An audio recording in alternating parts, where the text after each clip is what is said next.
ఒక పక్కన జర్నలిస్టుల పైన అక్రమ కేసులు పెడుతూనే, ఒక పక్కన జర్నలిస్టుల పైన గులంగిరి వ్యవస్థ నడిపిస్తూనే, ఒక పక్కన తెలంగాణ జర్నలిస్టుల పైన అనుచితమైన అవమానం చేసేటువంటి నేపథ్యాలు.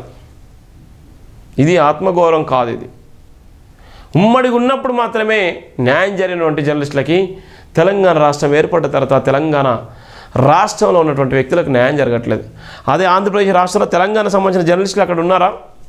తెలంగాణ సంబంధించిన జర్నలిస్టులు ఆంధ్రప్రదేశ్లో ఎంతమంది పనిచేస్తున్నారు? ఎంతమంది నిజంగా తెలంగాణలో ఉన్నటువంటి జర్నలిస్టులు ఆంధ్రప్రదేశ్లో ఎంతమందికి ఎంపానల్ అయ్యి ఎంతమంది నిజంగా అక్కడ పనిచేసేటువంటి జర్నలిస్టులు ఎంతమంది ఉన్నారు తెలంగాణ రాష్ట్రం నుంచి? మరి మన తెలంగాణ రాష్ట్రంలో ఆంధ్ర సంబంధించిన టీవీ ఛానల్స్, ఆంధ్ర సంబంధించిన జర్నలిస్టులు వాళ్ళ సంఖ్య తీయండి, తెలంగాణలో ఉన్న సంఖ్య తీయండి. ఎవడి కోసం ఏర్పడ్డ తెలంగాణ? ఎవడి అస్తిత్వం కోసం ఏర్పడ్డ తెలంగాణ? ఈ రాజకీయ నాయకులు ఎవరి దగ్గర తాకట్టు పెడుతున్నారు? ఈ ఆత్మగౌరవం దగ్గర తాకట్టు పెడుతున్నారు. ఒక పక్కన జర్నలిస్టులు మానసిక వేదనతోని ఎలా వాళ్ళే ఆత్మహత్యలు చేసుకునేటువంటి పరిస్థితి ఉంది. ఒక పక్కన పని ఒత్తిడి వల్ల ఇక్కడ ఉన్నటువంటి తెలంగాణ జర్నలిస్టులు పట్టించుకోకుండా ఇలా ఆత్మహత్యలు చేసుకునే నేపథ్యం ఉంది. గుండెపోటుతో చనిపోయేటువంటి నేపథ్యం ఉంది. వరంగల్ జిల్లాలోనే 3 సీనియర్ జర్నలిస్టులు చనిపోయారు. నిన్నటికి నిన్న రామ్ ప్రసాద్ ఎన్టీవీ కెమెరామెన్ ఆఫీసులోనే ఆయన గుండెపోటుతో మరణించినటువంటి పరిస్థితి. నాకు మంచి మిత్రుడు, ఎప్పుడైనా కలిసి ఆత్మీయంగా పలకరించేటువంటి వ్యక్తి, సీనియర్ కెమెరామెన్. ఆయన జీవితం అంతా జర్నలిస్ట్గా గడిపిన క్షణాలు. ఆయనే ఆఫీసులోనే కూర్చున్న కుర్చీలోనే ఆయనే గుండెపోటుతో చనిపోయినటువంటి పరిస్థితి. అలానే మహేందరన్, అలానే ఈటీవీ ఈనాడు బ్యూరో చీఫ్ దత్తురెడ్డి, మహేందరన్న, ఇప్పుడున్నటువంటి రామ్ ప్రసాద్. వరంగల్ జిల్లాలో వారం రోజుల్లో 3 జర్నలిస్టులు చనిపోయారు. వాళ్ళందరూ కూడా గుండెపోటుతో చనిపోయారు, పని భారం వల్ల చనిపోయారు. నిజంగా మరి వాళ్ళకైనా న్యాయం జరిగిందా? వాళ్ళకైనా డబుల్ బెడ్రూమ్ ఇల్లు ఇచ్చారా? మరి వాళ్ళకైనా నిజంగా సాయం చేశారా? వాళ్ళకైనా నిజంగా జర్నలిస్టులు తెలంగాణ కోసం కష్టపడి లైఫ్ అంతా సాక్రిఫై చేసుకున్నటువంటి జర్నలిస్టులు తెలంగాణలో అమరులైతున్నటువంటి సందర్భంలో ఆత్మగౌరవం కోసం వాళ్ళు తెలంగాణ రాష్ట్రం కోసం పోయిన జర్నలిస్టులు వాళ్ళ బతుకులేంది, వాళ్ళ మెతుకులేంది, వాళ్ళ పరిస్థితి ఏంది అనేటువంటిది యాజమాన్యం ఆలోచించట్లేదు, రాష్ట్ర ప్రభుత్వం ఆలోచించట్లేదు. ఇలా అగ్రవర్ణాలు చనిపోతే నిన్నటికి నిన్న స్వేచ్ఛ కూడా టీనీసీ యాంకరు ఒక తెలంగాణ బిడ్డ, ఆఖరికి ఆమె కూడా సూసైడ్ చేసుకొని చనిపోయింది.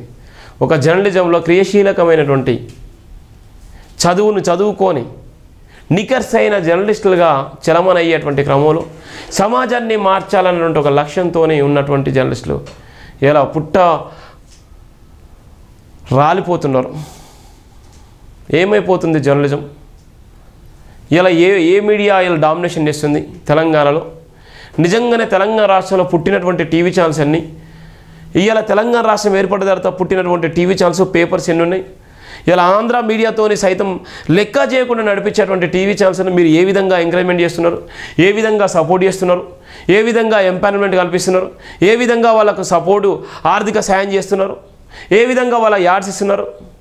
తెలంగాణలో పుట్టి ఆత్మగౌరవం కోసం ఆంధ్ర మీడియాతో సైతం కూడా లెక్క చేయకుండా నడిపించేటువంటి దళిత బహుజనుల సంఖ్య ఎంత? ఎవరి ఆత్మగౌరవం కోసం నడిపిస్తున్నారు? ఎవరి అస్తిత్వం కోసం నడిపిస్తున్నారు? వాళ్ళ బతుకులేంది, వాళ్ళ మెతుకులేంది? ఇవన్నీ అయ్యని పేరు తెలదా? మీడియా రంగంలో ఉన్న వ్యక్తులు తెలదా? ఎవడి పాలైంది తెలంగాణ? ఇవాళ డబుల్ బెడ్రూమ్ ఇల్లు ఇచ్చినా ఆంధ్రాలో ఉన్నటువంటి వాళ్ళకే ఇస్తారు. ఇవాళ కోట్ల రూపాయల డబ్బులున్నా వాళ్ళకే డబ్బులు సంపాదించుకోవాలని ఇస్తారు. ఏమైపోయింది? ఇలా మన సొమ్మంతా ఎవడి సొమ్ము తింటున్నాడు? తెలంగాణకి మిగిలిందే ఉన్నది. జర్నలిజం ముసుగులో ఇవాళ ఇష్టానుసారంగా దాడులు చేస్తారు. జర్నలిజం ముసుగులో ఇష్టానుసారంగా తెలంగాణ ఆత్మగౌరవం తాకట్టు పెట్టేటువంటి ప్రయత్నం చేస్తారు. తెలంగాణలో జర్నలిస్టులు లేరా? తెలంగాణలో రాసేటువంటి దమ్ము ధైర్యం లేదా? తెలంగాణలో ఆనుమత్యాలు లేరా? తెలంగాణలో ప్రశ్నించే గొంతుకలు లేరా? తెలంగాణ నికర్సైన జర్నలిస్టుల సంఖ్య ఎంతవరకు ఉందో మీకు తెలియదా? ఏం చేస్తున్నాం ముఖ్యమంత్రి గారు? ఒక పక్కన ఐఎన్పిఆర్ ఏం చేస్తుంది? ఎవడు పాలవుతుంది? ఏం చేస్తున్నారు? ఒక అణచివేత ధోరణికి పాల్పడ్డటువంటి దౌర్భాగ్య పరిస్థితి. అందుకోసమే ఇలా పుట్టగొడుగుల్లాగా రాలిపోతున్నారు. ప్రశ్నించే గొంతుక, ఫోర్త్ ఎస్టేట్ ఇలా ఏమైపోతుందంటే ఇలా కొద్దిమంది చేతులు బందీలుగా మిగిలిపోతుంది. సమాజంలో నిజాయితీగా పనిచేస్తున్న జర్నలిస్టుల పైన నిలువెత్తు కక్షాదింపు చర్యలు కొనసాగుతున్నాయని డాక్టర్ బరిగెల శివ తీవ్రంగా హెచ్చరించారు. ధన సంపాదనకు వ్యాపారాన్ని పావులుగా వాడుకుంటూ దానికి రాజకీయాన్ని అండగా నిలుపుకొని అధికార ముసుగులో పచ్చ మీడియా సహకారంతో సామాన్య మీడియా సంస్థలను అణచివేసే కుట్రలు చేపడుతున్నారు.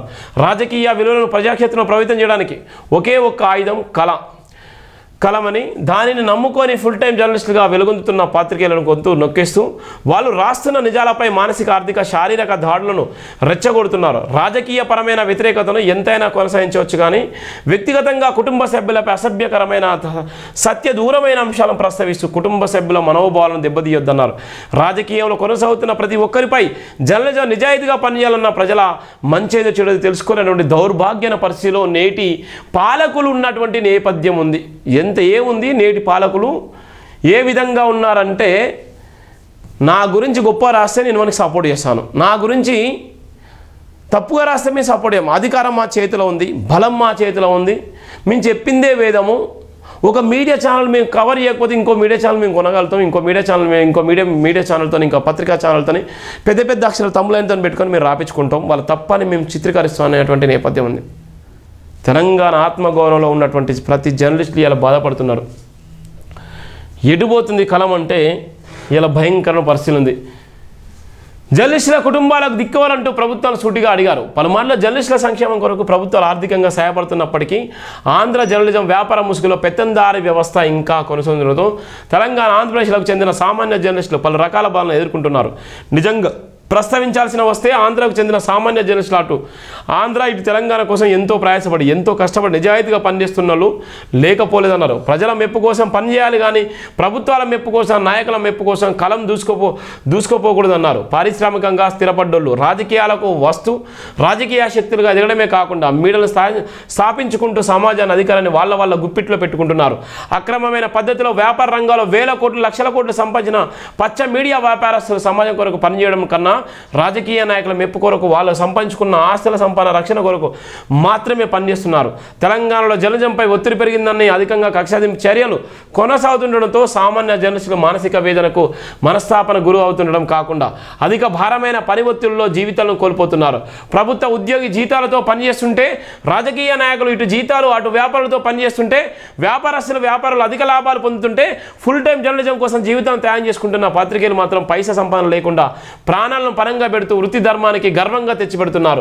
ప్రభుత్వాలు జర్నలిస్టులకు సహాయార్థం జర్నలిస్టుల సంక్షేమ నిధులు, సంక్షేమ అభివృద్ధి కోసం పలుమార్లు హామీలు ఇస్తూ ఊరించి వేస్తున్నారు.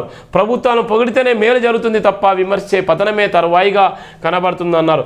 ఆకాశంలో నక్షత్రాలు పుట్టుకొస్తున్న నకిలీ సోషల్ మీడియా సమాజానికి చాలా ప్రమాదకరంగా స్క్రిప్ట్గా మారుస్తుందన్నారు. సోషల్ మీడియాపై ఆంక్షలు లేకపోవడంతో విచ్చలవిడిగా దుర్మార్గం జరుగుతుందన్నారు. రాజకీయ నాయకులు మీడియాలు నడుపుతున్నప్పుడు రాజకీయాల ప్రభావం ప్రజలపై నిజాయితీగా ఎలా ఉంటుందన్నారు. ఒక్కడు తగ్గిస్తే తగ్గేది కాదు జర్నలిజం విలువ అంటూ గర్వంగా చెప్పుకొచ్చారు. మంచిని ప్రభావితం చేయడం కోసం జర్నలిస్ట్ సంఘాలు ఐక్య వేదికగా ఏర్పడినప్పటికీ పారిశ్రామికవేత్తలు కొనసాగిస్తున్న పచ్చ మీడియా వల్ల జర్నలిస్టుల ఐక్య ఉద్యమాలు ప్రభావం సన్నగిల్లుతుందన్నారు. వ్యాపారస్తులను వాళ్ళ ఆస్తుల నిరూపణలో ఆధారంగా మీడియా నడుపుకునే హక్కులను పూర్తిగా తొలగించాలన్నారు. జర్నలిజం స్వేచ్ఛపై రాజ్యాంగ విరుద్ధమైన కేసులు కడుతుండడం ఒక రకంగా చెప్పాలంటే జర్నలిస్టుల హక్కులకు పూర్తిగా కలరాస్తున్నారు. తెలుగు రాష్ట్రాల్లో జర్నలిస్టుల జీవితాలు లోతైన దయనీయమైన స్థితిలో కొనసాగుతున్నాయన్నారు. అక్రమ కేసులో భయపెట్టిస్తున్నారే తప్ప ఫుల్ టైం జర్నలిస్టుల పక్షాన్ని సహకారంగా నిలుస్తున్న ప్రభుత్వాలు చాలా తక్కువ అన్నారు. దేశ వ్యవస్థ నాశనానికి అధికార దుర్బుద్ధి ప్రధాన కారణం అన్నారు. నిఖర్సైన జర్నలిస్టుల ఆత్మగౌరవంతో బ్రతుకుతున్నారే నేటి సమాజాన్ని సన్మార్గం నడుపుతున్నది ముమ్మాటికి సామాన్య జర్నలిస్టులని కీతవిస్తూ మనస్ఫూర్తిగా అభినందించారు. ప్రభుత్వాలు జర్నలిస్టుల సంక్షేమానికి సహకరించకపోయినా పర్వాలేదు, కానీ అవమానకరంగా, హీనంగా పరిగణిస్తూ వేధింపులకు గురి చేయడం, అక్రమంగా కేసులు పెట్టడం, జర్నలిస్టులపై దాడులు చేస్తున్న కఠినమైన చర్యల కింద పరిగణిస్తూ ప్రభుత్వాల నిజాయితీని కనబరుచుకోవాలన్నటువంటి ప్రధాన వార్త రాయడం జరిగింది. నేను ఒక జర్నలిస్ట్గా సుదీర్ఘకాలం ఎంతో మనోవేదనతోనే, ఎన్నో ఇబ్బందులతోనే, ఎన్నో విలువలతోనే నిఖర్సైనటువంటి జర్నలిజాన్ని భుజస్కంధాలపై మోస్తూ ఎవడి దగ్గర దాపరించకుండా, ఎవడి దగ్గర దయా దాక్షణల కోసం లొంగకుండా, తప్పును తప్పు అని, ఏ కులం తప్పు చేసినా తప్పు, ఏ మతం చేసినా తప్పు అని, ఎవరు తప్పు చేసినా తప్పు అని చెప్పేటువంటి ఏకైక జర్నలిజం నేర్చుకున్నాను, అదే కొనసాగిస్తున్నాను. బాబాసాహెబ్ అంబేద్కర్ పేరు మీద ఈ దేశంలో ఎవ్వరు పెట్టని నినాదాన్ని, బాబాసాహెబ్ అంబేద్కర్ పేరు మీద జై భీమ్ అనేటువంటి నినాదాన్ని ఈరోజు 9 సంవత్సరాలు సుదీర్ఘంగా మోస్తూనే అనేక మందికి ఉద్యోగాలు ఇవ్వడం జరిగింది. ఇలా all India editor association Telangana రాష్ట్ర అధ్యక్షుడిగా కూడా కొనసాగుతున్నాను. ఒక జర్నలిస్టుగా నా బాధ్యతను కొనసాగిస్తూనే ఒక పక్కన హ్యూమన్ రైట్స్ సౌత్ ఇండియా చైర్మన్గా కొనసాగిస్తూ సమాజం పట్ల జరుగుతున్నటువంటి అనేకమైనటువంటి అక్రమ కేసులు బనాయించేటువంటి క్రమంలో ప్రశ్నించే గొంతుకనవుతున్నాను. ఒక పక్కన బుద్ధిజం ఈ సమాజానికి మార్గం ఇచ్చింది. శాంతిని కోరుకున్నటువంటి బుద్ధిజం మార్గంలో ఈ సమాజానికి మేలు జరగాలని ఇవాళ ఉన్నటువంటి ప్రపంచవ్యాప్తంగా ఉన్నటువంటి బుద్ధిస్టులతోని ఇవాళ నడుస్తున్నాను. కానీ తెలంగాణ రాష్ట్రం రావడానికి, తెలంగాణ రాష్ట్రం వస్తే మా బతుకులు బాగుపడుతున్న ఢిల్లీకి పోయి కూడా తెలంగాణ జర్నలిస్టుల ఫోరం నుండి నేను ఢిల్లీకి పోయి కూడా ఢిల్లీలో 2009లో ధర్నా చేయడం జరిగింది.